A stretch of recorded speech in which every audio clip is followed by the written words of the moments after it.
جمال الوجود بذكر الإله وتصفو الحياة بنور هداه. جمال. أعوذ بالله من الشيطان الرجيم. بسم الله الرحمن الرحيم. الحمد لله رب العالمين. الصلاة والسلام على نبينا محمد وعلى آله وصحبه أجمعين. أما بعد، رب اشرح لي صدري ويسر لي أمري واحلل عقدة من لساني يفقه قولي.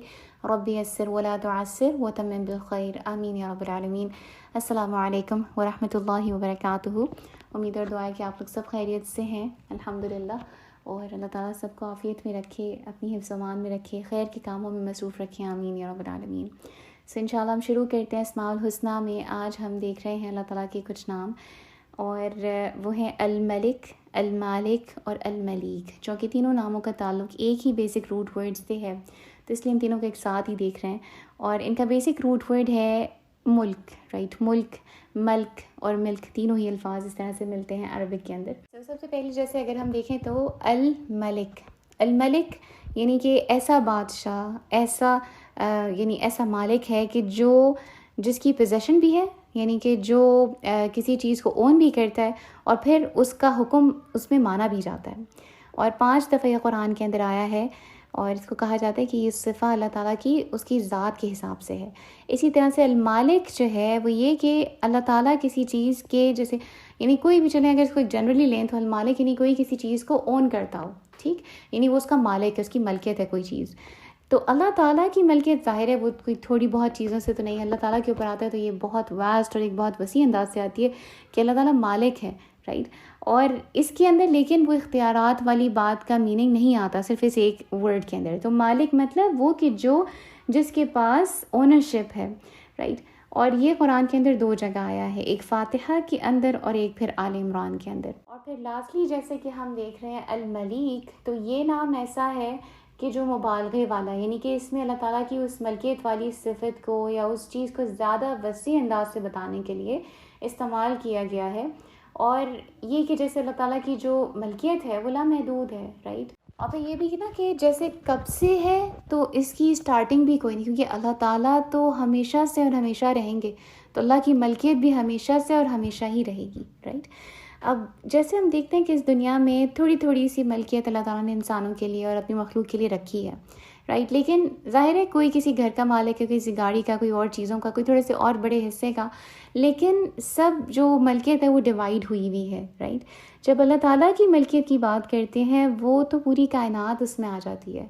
اس کو جب انسان سوچتا ہے تو اس کا دل اس خشیت سے بھرتا ہے، اور بھرنا چاہیے بھی ہے. نہیں، اس دنیا کی جتنی بھی ملکیت ہوتی ہے اس کے ساتھ یہ خوف بھی لگ جاتا ہے کب یہ چلی جائے ہاتھ سے، رائٹ. وہ ہاتھ سے نہ بھی جائے تو ہاتھ میں رہتے رہتے ہی ختم ہو جائے، خراب ہو جائے. پھر اسی طریقے سے ہم دیکھتے ہیں کہ جو مالک ہوتے ہیں چیزوں کے، مال کے، گھر کے، یا ایون جیسے جو بادشاہ بن کے لوگوں کے اوپر حکمرانی بھی کرتے ہیں اگر، تو وہ بدلتی رہتی ہے. یعنی موت کی صورت میں ایک انسان کو اس دنیا سے جانا پڑتا ہے، اس کی باقی ساری چیزیں کے اوپر کوئی اور مالک بن کے بیٹھ جاتا ہے. لیکن اللہ تعالیٰ کی ملکیت وہ بادشاہوں کا بھی بادشاہ، رائٹ. اور پھر اس کی بادشاہت ایسی ہے کہ جہاں وہ اونرشپ بھی ہے مگر ساتھ میں اس کا حکم بھی مانا جاتا ہے مکمل طور پر ہر معاملے کے اندر. ایسا نہیں ہو سکتا کہ وہ اس دنیا کا مالک ضرور ہے لیکن اس کی پھر مانی نہیں جاتی، تو یہ ایسی کنگڈم شپ اللہ تعالیٰ کی نہیں ہے. ہاں، انسان کو یہ چوائس دی ہے، انسان اور جن کو، کہ وہ اپنی مرضی سے ان چیزوں کا فیصلہ اس دنیا کے رہتے ہوئے کریں، رائٹ. یہ ایک تھوڑا سا ٹائم پیریڈ دیا ہے، لیکن آخرت میں بھی پھر وہی ہوگا جو اللہ نے کہنا ہے. اس وقت کسی کے پاس کوئی چوائس نہیں ہے، کوئی اختیارات نہیں ہیں. اس دنیا میں رہتے رہتے انسان کو اور جن کو یہ دیا ہے کہ ٹھیک ہے تم اپنے اختیار سے چوز کرو کہ اللہ کی اطاعت پہ آنا ہے یا اس کی نافرمانی پہ چلنے والے راستے کو اختیار کرنا ہے. لیکن باقی جتنی کائنات کی تمام مخلوقات ہیں وہ سب اللہ تعالیٰ کی اطاعت کرے چلے جا رہی ہیں اور اللہ ہی کا حکم مانتی ہیں. یعنی وہ ان کے پاس نہ چوائس ہے، نہ ان کے اوپر کوئی اور حاکم ہے، وہ صرف ایک اللہ ہی ہے، سوائے اللہ کے اور کوئی نہیں. تو سبحان اللہ، اس سے یہ بات ہمیں سمجھ میں آتی ہے. انسان سوچتا ہے کہ اتنی بڑی کنگڈم کسی کی ہو، کیا اس بات وہ یہ ڈیزرو نہیں کرتا کہ ہم اس سے امپریس ہو کے پھر ہم اس سے کنیکٹ کریں پہلے سے بہتر. نہیں، اس چیز کو یاد دہانی رکھنے کے لیے آپ دیکھیں کہ اللہ تعالیٰ نے سورۃ الفاتحہ میں اس نام کو ڈالا کہ جیسے مالک یوم الدین، کہ وہ بدلے کے دن کا مالک ہے، ٹھیک، اس دنیا میں چھوٹے چھوٹے تمہیں اختیارات دے دیے ہیں، ٹھیک ہے، اس کے باوجود بھی ایک جو فائنل ملکیت یا آپ کہہ سکتے ہیں کہ جس کے حکم سے سارے معاملات ہوتے ہیں وہ اللہ ہی کے ہیں. انسان کو اختیار دیا ہے لیکن وہ بھی ایک پارشل اختیار ہے، رائٹ. تو اس سے ہی انسان کو سمجھ جانا چاہیے کہ کتنا کمزور وہ اس دنیا میں پیدا کیا گیا ہے. بغیر اللہ تعالیٰ کے ساتھ یہ اس دنیا میں کچھ بھی نہیں ہے، رائٹ. اور جیسے کہ علماء بھی اس بات کو بتاتے ہیں نا کہ اللہ تعالیٰ کی جو یہ ملکیت کا کانسیپٹ ہے کہ اللہ تعالیٰ مالک ہیں، اللہ تعالیٰ ملک ہیں، یہ اللہ تعالیٰ کے صرف اس نام کے ساتھ اس کی حکمرانی مکمل ایکسپلین نہیں ہوتی، بلکہ اس کے ساتھ میں اس کی رحمت والے عنصر کو بھی شامل ہو کے پھر اس کی ملکیت جو مکمل ہوتی ہے. کیونکہ اللہ تعالیٰ اپنی اس بادشاہت میں اپنی مخلوق کے لیے جتنے بھی فیصلے کرتے ہیں وہ اس کی رحمت پہ مبنی ہیں. جو بہترین ہوتا ہے اللہ تعالیٰ وہی کرتے ہیں. تو یہ رحمت اور پھر اللہ تعالیٰ کی اس ملکیت والی دونوں کانسیپٹ کو اکٹھا کر کے پھر ہم سمجھتے ہیں کہ یہ ہے اللہ تعالیٰ جو ایک حقیقی بادشاہ ہے. اب اگر ہم دیکھیں تو اللہ تعالیٰ اس دنیا میں بھی لوگوں کو جو حکمرانی دیتے ہیں وہ اپنے حکم اپنی اذن سے دیتے ہیں اور جسے وہ چاہتے ہیں اس کو دیتے ہیں. سورۃ آل عمران کے اندر اللہ تعالیٰ فرماتے ہیں قل اللہم مالک الملک تؤتی الملک من تشاء وتنزع الملک ممن تشاء وتعز من تشاء وتذل من تشاء بیدک الخیر. کہو خدایا ملک کے مالک تو جسے چاہے حکومت دے اور جسے چاہے چھین لے جس سے چاہے، یعنی کہ جسے چاہے آپ دیتا ہے اور جس سے چاہے آپ چھین لیتے ہیں. عزت جسے چاہے بخشتا ہے اور جس کو چاہے ذلیل کر دیتا ہے. بھلائی تیرے اختیار میں ہے، بے شک تو ہر چیز پر قادر ہے. تو اس سے ہمیں یہ بات سمجھ میں آتی ہے نا کہ اللہ تعالیٰ کی اونرشپ، یعنی کہ اللہ تعالیٰ بادشاہ بھی ہے، پھر اسی کے حکم سے ہر ایک معاملات ہوتے ہیں. اور یہ بھی بات بہت خوبصورت ہے کہ جب آپ دنیا میں دیکھتے ہیں نا کہ جو آپ کو کچھ بھی نظر آ رہا ہو، ہر ایک آپ کو ایک اشارہ دے رہا ہے کہ دیکھو اس کو اون کرنے والا ایک رب ہے. بظاہر لوگ ہیں، جیسے کسی کی کوئی گاڑی کوئی گھر ہے، ٹھیک ہے، لیکن اصل مالک اللہ ہے ان سب کے اوپر. یہ ایک پارشل حکمرانی ٹھیک ہے تم کو بھی دے دی ہے انجوائے کرنے کے لیے، لیکن اصل حقیقت میں اللہ تعالیٰ مالک ہے اور اللہ ہی بادشاہ ہے. اور جیسے کہ یعنی اللہ تعالیٰ کے بارے میں یہ بھی کہا جاتا ہے نا کہ اللہ تعالیٰ اپنی ملک اپنی اس بادشاہت میں اپنی مخلوق کے معاملات اس طرح نمٹا رہے ہیں، نہیں کہ کسی کی تکلیف ہے تو اس کو دور کرنا، کسی قوم کو اٹھانا اور کسی قوم کو بالکل دبا دینا، رائٹ. پھر اس ایسے انسانوں کے گناہوں کو معاف کر دینا، ان کی غم پریشانی تکلیف کو دور کر دینا. تو یہ سبحان اللہ یہ بھی اللہ تعالیٰ کی بادشاہت ہی کے اندر اللہ تعالیٰ کے فیصلے ہیں، سبحان اللہ. اور ہم دیکھتے ہیں کہ کچھ ایسی مثالیں اللہ تعالیٰ نے ہمیں سمجھائی اور سکھائی ہیں کہ جن میں سے کچھ ایسے لوگ تھے جو اللہ کے نافرمان تھے، اللہ نے ان کو پھر بھی بادشاہت دی تھی لیکن پھر بھی وہ اللہ کی طرف نہیں جڑے اور خود کو ہی کچھ بڑا سمجھ لیا. جیسے سورۃ البقرہ کے اندر اللہ تعالیٰ فرماتے ہیں الم تر الی الذی حاج ابراہیم فی ربہ ان آتاہ اللہ الملک، کہ وہ اس کو دیکھا ہے کہ آپ نے اس شخص کو کہ جو ابراہیم علیہ السلام سے جھگڑ رہا تھا اپنے رب کے بارے میں. اس بات کی وجہ سے نہیں، کیوں جھگڑ رہا تھا؟ کیونکہ اللہ نے اس کو بادشاہت دی تھی. اتھارٹی ملنے کے بعد، یعنی کہ یہ اتنا بڑا اسٹیٹس ملنے کے بعد اس کو لگا کہ جیسے میں بہت ایک انٹیلیجنٹ یا میں کوئی بہت اونچی چیز بن گیا، اور پھر اپنی لاجکس لانے لگا. جیسے فرعون بھی خود کو رب سمجھ کے بیٹھ گیا، رائٹ. تو اپنے آپ کو بہت اونچا کر دینا تو یہ انسان کو پھر ظاہر ہے ڈسٹرکشن کی طرف لے جاتی ہے. آخر میں ایسے لوگوں کا پھر انجام تباہی بنتا ہے، اس دنیا میں بھی عذاب کے ذریعے اور آخرت میں ایک بڑے عذاب کے ذریعے. تو اللہ تعالیٰ ہمیں حقیقتاً اللہ تعالیٰ کے آگے ہی سر تسلیم خم کرنے کی توفیق دیں. جو ہم اللہ تعالیٰ کے نام پڑھ رہے ہیں ظاہر اس لیے پڑھ رہے ہیں کہ اللہ تعالیٰ کی بارے میں جان کے مزید ان کے سامنے عاجز ہو سکیں، رائٹ. تو ہر نام سے ہمیں یہی ایک میسج ملتا ہے کہ اپنے رب کے آگے سرنڈر کر دو، اس کے علاوہ اور کوئی چارہ بھی نہیں ہے، رائٹ.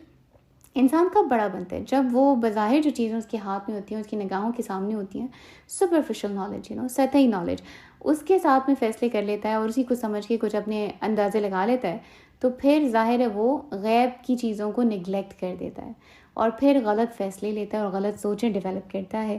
پھر ظاہر ہے کہ اس کے اعمال بھی اسی حساب سے ہونے لگتے ہیں.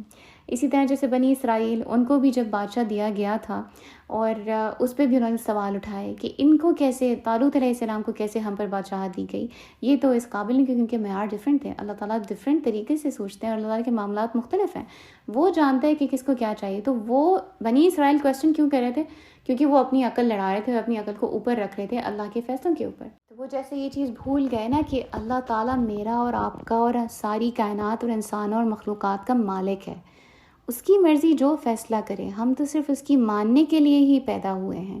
جیسے ہے نا کہ تمہیں کیوں پیدا کیا ہے، الا لیعبدون، تاکہ وہ تمام جن و انس جو ہیں وہ اللہ کی اطاعت کرنے والے ہوں. تو اس لیے یہ پرپز آف لائف ہے.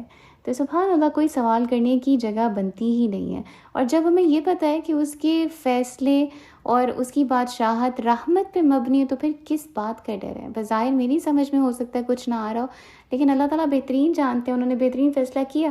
پھر کوئی غم اور ڈپریشن کا رستہ اور کوئی سوال اور شکایتیں کرنے کا رستہ نہیں بچتا انسان کے پاس. پھر اللہ تعالیٰ نے کچھ ایسے لوگوں کی مثال بھی قرآن میں بتائی کہ جن کو اللہ تعالیٰ نے بادشاہت دی تھی اور وہ اللہ کا خوف رکھنے والے لوگ تھے. اس لیے پھر ان کے کیا ایگزامپلس ہیں؟ سب سے پہلے داؤد علیہ السلام، کہ اللہ تعالیٰ نے ان کو بادشاہت دی تو سبحان اللہ کتنے امیزنگلی میراکلسلی ان کے معاملات ہوتے چلے گئے. اللہ نے ان کو علم سکھایا اور وہ اللہ تعالیٰ کے اتنا خوف رکھنے والے انسان تھے، ان کے آگے اللہ کے آگے عاجز ہونے والے انسان تھے. اسی طرح ان کے بیٹے سلیمان علیہ السلام، اللہ نے کتنی وسیع حکمرانی ان کو نصیب کری، رائٹ. پھر وہ بھی اللہ تعالیٰ کے بہت تقوی والے اور بہت قریب رہنے والے ایک نیک انسان تھے. اور پھر طالوت علیہ السلام کس طرح سے اللہ تعالیٰ نے ان کی مدد فرمائی جب وہ اللہ کی اطاعت کرنے والے تھے. اور نبی صلی اللہ علیہ وسلم کس طریقے سے اسلام کو، مسلمانوں کو فتح نصیب کری اللہ تعالیٰ نے. تو یہ سمجھ آتی ہے بات کہ اللہ الملک المالک ہے. اس کی اس صفت پر یقین بھی رکھنا اور پھر مطمئن ہو جانا کہ میری قوت میرے رب کے ساتھ ہی ہے، وہ اصل میں میری اسٹرینتھ ہے، اکیلے ہم کچھ بھی نہیں ہیں. اور یہ جو چھوٹی چھوٹی سی ہم نے دیکھی ابھی کہ لوگوں کو کسی ملک کی حکمرانی مل جانا یا اس سے اور بڑی جگہ کی حکمرانی کا مل جانا، ہم سب بھی اپنی اپنی جگہ، ہمارے بھی ماتحت کچھ لوگ رہتے ہیں، ہم بھی ان کے اوپر ایک طرح سے لک آفٹر کرنے والے بنائے گئے ہیں. ان جگہوں پر اپنے گھروں کے اندر، اپنے ان ایریاز کے اندر ہم کس طریقے سے اپنے سارے معاملات کریں؟ کہ ہمارے بھی گھروں کے اندر، ہماری بھی ان ایریاز کے اندر لگتا ہے کہ ہاں یہاں اللہ کے قانون نافذ ہوا ہوا ہے، کہ ہمارے بھی جو پھر فیصلے ہیں وہ رحمت اور حکمت اور بہت اچھے بہترین اسلامی قواعد کے مطابق ہی ہیں. تو سبحان اللہ، یہ سوچ انسان کو پھر احساس کراتی ہے کہ واقعی اس نے ایک دن کھڑے ہو کر اپنے تمام اعمال کا جواب بھی دینا ہے. تو اللہ تعالیٰ کا ملک ہونا، اللہ تعالیٰ کے ملک ہونا قیامت کے دن بھی پھر ہمیں یاد آتا ہے. اور جیسے کہ سورۃ الانعام آیت 73 میں اللہ تعالیٰ نے فرمایا وَلَهُ الْمُلْكُ يَوْمَ يُنفَخُ فِي الصُّورِ عَالِمُ الْغَيْبِ وَالشَّهَادَةِ وَهُوَ الْحَكِيمُ الْخَبِيرُ، کہ اس دن پھر ساری بادشاہت، یعنی جس دن سور پھونکا جائے گا، اس دن ساری بادشاہت صرف اللہ ہی کے لیے ہوگی، صرف اسی کے لیے ہوگی، رائٹ. تو وہ دن کہ جب میرے اپنے کوئی اختیارات نہیں، کوئی میرے بہاف میں میرے فیصلے نہیں کر سکتا، بس صرف اللہ ہی کر سکتا ہے. تو انسان کو اس دن کو یاد رکھے، اس کی تیاری کرنا لازم بن جاتی ہے. اور پھر یہ وہی والا دن بھی ہے کہ جب اللہ تعالیٰ فرمائیں گے کہ این الملوک، کہاں ہیں وہ سارے بادشاہ جن کو دنیا میں تھوڑی تھوڑی سی اونرشپس دی گئی تھیں اور وہ اسی کو پتہ نہیں اپنا خدا بنا کے بیٹھ گئے اور خود کو بلکہ خدا سمجھ لیا اور اللہ کی اطاعت نہیں کری. تو سبحان اللہ، اللہ کے مالک ہونے کا یقین، اللہ کے ملک ہونے کا یقین ہمیں اس کی اطاعت پر مضبوط کرتا ہے. یہ چیز ہم سب کو سیکھنی بہت ضروری ہے. مطلب سیکھتے تو ہم الحمدللہ ہیں، ہمیں معلوم بھی ہے، لیکن کہیں نہ کہیں کمی ضرور رہتی ہے. اس کمی کو انشاءاللہ تعالیٰ مکمل طور پر نکالنا ہے. اور پھر جو لوگ کامیاب ہو جائیں گے قیامت کے دن، رائٹ، اللہ تعالیٰ ان سے راضی ہو جائیں گے تو وہ جنت میں بھیج دیے جائیں گے. اور سورۃ القمر کے اندر بہت خوبصورت انداز سے اللہ تعالیٰ نے اس چیز کو ایکسپلین کیا ہے کہ فی مقعد صدق عند ملیک مقتدر، کہ جو نیک لوگ ہوں گے پھر وہ کہاں ہوں گے؟ وہ ایک سچی عزت کی جگہ بڑے ذی اقتدار بادشاہ کے قریب ہوں گے. یعنی دنیا میں بڑی ڈفرینٹ گیدرنگز ہوتی ہیں، لوگوں کو ان کا حصہ بننے کا بہت شوق ہوتا ہے، اور دنیا میں بہت سارے نامور چیزیں ہوتی ہیں، ان کے ساتھ منسلک ہونے کا بہت شوق ہوتا ہے. لیکن جیسے یہ اسپیسیفکلی مینشن کی کہ فی مقعد صدق، کہ سچی عزت کی جگہ، تو اصل جگہ تو وہ ہے، اور بڑے ذی اقتدار بادشاہ کے قریب. یعنی کہ اس سے بہتر اور کیا انسان کو چاہیے؟ اللہ تعالیٰ کو یہ یاد رکھیں گے، اس چیز کو اسپائر کریں گے کہ مجھے یہ چاہیے، اس کے لیے پھر محنت کر سکیں گے، رائٹ. اللہ تعالیٰ کے ہر صفاتی نام کو جب ہم پڑھ رہے ہوتے ہیں نا، یا اللہ کے بارے میں جو بھی ہم ڈیٹیلز جان رہے ہوتے ہیں، اس کے بعد لازماً یہ نتیجہ نکلے گا، اگر دل میں وہ بات بیٹھ رہی ہے، کہ پھر ہمارا عمل ضرور خوبصورت ہوتا ہے. پھر ہم جب فاتحہ پڑھیں گے نا، تو مالک یوم الدین کہتے ہوئے دل میں ضرور وہ خشیت آئے گی، وہ خشوع اور وہ خضوع ضرور بڑھتا ہے. صبح شام کے اذکار دیکھیں، ہمیں ان کے اندر کتنی دفعہ یاد کرایا جاتا ہے. نبی صلی اللہ علیہ وسلم نے کتنی تاکید کی، اور قرآن میں بھی کہ صبح کے وقت اور شام کے وقت اپنے رب کو یاد کیا جائے. اس کے اندر کتنی دفعہ ہم یہ دہراتے ہیں کہ لا الہ الا اللہ وحدہ لا شریک لہ لہ الملک ولہ الحمد وہو علی کل شیء قدیر. یعنی یہ انڈرسٹینڈنگ ہونا کہ اللہ کی بادشاہت ہے کتنی امپورٹنٹ ہے کہ ہم اس کو یاد رکھیں، رائٹ. تو ہمارے اعمال کی درستگی کے لیے بھی بہت امپورٹنٹ ہے کہ ہمیں یہ یاد رہے.